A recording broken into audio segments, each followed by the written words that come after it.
उत्तर प्रदेश के अंदर जो आपकी आंगनवाड़ी कार्यकर्त्री, मिनी आंगनवाड़ी कार्यकर्त्री व सहायिका की वैकेंसी आने वाली है, उस वैकेंसी में जो है आपकी आयु क्या रहने वाली है और आवेदन आपको कब से करना है और आवेदन का पता आपको कैसे चलेगा कि आपके ज़िले में वैकेंसी आ चुकी है, आप जो उसके लिए अप्लाई कर सकते हैं। इससे संबंधित जो है आपकी ये वीडियो है। ठीक है, यदि बात करें 21 मार्च सन 2023 को शासन आदेश जारी हुआ था बाल विकास एवं पुष्टाहार विभाग की तरफ से। उसके अनुसार ही आपकी पूरी भर्ती प्रक्रिया कराई जाएगी। जो भी उसमें टर्म एंड कंडीशन दे रखी हैं उसके अनुसार ही आपकी आयु की गणना या फिर आपकी मेरिट लिस्ट उसी के आधार पर जो है आपकी तैयार की जाएगी। ठीक है, इसमें लिखा है, आप देख सकते हैं शासन आदेश में, आयु सीमा आंगनवाड़ी कार्यकर्त्री, मिनी आंगनवाड़ी कार्यकर्त्री एवं सहायिका के पद के लिए न्यूनतम आयु सीमा 18 वर्ष तथा अधिकतम आयु सीमा 35 वर्ष होगी। यानी कि कम से कम जब आपके फॉर्म भरे जाने शुरू होंगे तो आपकी कम से कम आयु 18 वर्ष होनी चाहिए और ज़्यादा से ज़्यादा आयु आपकी 35 वर्ष होनी चाहिए। 35 वर्ष से आपकी ज़्यादा आयु नहीं होनी चाहिए। यदि 35 वर्ष से ज़्यादा आपकी आयु निकलती है तो आप जो है उसके अंदर फॉर्म अप्लाई नहीं कर सकते। यदि 18 वर्ष से आपकी कम आयु है तो भी आप उसके अंदर फॉर्म अप्लाई नहीं कर सकते हैं। यानी कि 18 से 35 वर्ष के बीच में जो है आपकी आयु होनी चाहिए जब आपके फॉर्म ऑनलाइन होने स्टार्ट हो जाएंगे।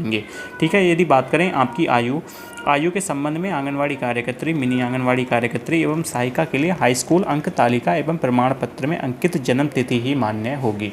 यानी कि जो आपकी आयु काउंट करी जाएगी वो आपकी आयु जो है आपके ना ही आधार कार्ड से ना ही आपके किसी अदर आइडेंटिटी प्रूफ से काउंट की जाएगी। वो जो आपकी हाई स्कूल की मार्कशीट है, जो उसमें आपकी जन्म तिथि लिखी हुई है, उसके अनुसार जो है आपकी आयु चेक करी जाएगी 18 से 35 वर्ष के बीच में। उसके बाद यदि बात करें 62 वर्ष की आयु प्राप्त होने के उपरांत उनकी मानदेय आधारित सेवा स्वतः समाप्त हो जाएगी। ऐसी सेवा समाप्ति सेवानिवृत्ति की तिथि प्रत्येक कैलेंडर वर्ष में 30 अप्रैल रहेगी। यानी कि यदि आप इसके अंदर ज्वाइनिंग कर लेते हैं तो यदि आपकी आयु आपकी हाई स्कूल की मार्कशीट के अनुसार 62 वर्ष हो जाती है तो आपकी जो है इसमें सेवा समाप्ति यानी कि आपको जो है इससे रिटायर कर दिया जाएगा। और आपको रिटायर कब किया जाएगा? आपको जो है 30 अप्रैल को ही रिटायर किया जाएगा। इसमें लिखा है, यदि किसी कार्यकर्त्री सहायिका की आयु माह मई 2024 में 62 वर्ष पूर्ण हो रही है तो उसकी सेवा समाप्ति सेवानिवृत्ति दिनांक 30 अप्रैल 2025 को हो जाएगी। यानी कि यदि आपकी 2024 में भी 62 वर्ष आयु होती है,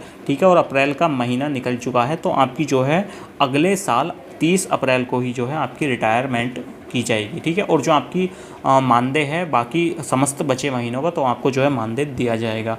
और आपके ज़िले में वैकेंसी आएगी तो आपको उस वैकेंसी का कैसे पता चलेगा? तो जो UPICDS की वेबसाइट है उस वेबसाइट पर आप अपने फ़ोन से जो है गूगल में सर्च करना UPICDS, ठीक है, उसमें जो है उस वेबसाइट पे ही आपका विज्ञापन ऑनलाइन माध्यम से जारी किया जाएगा।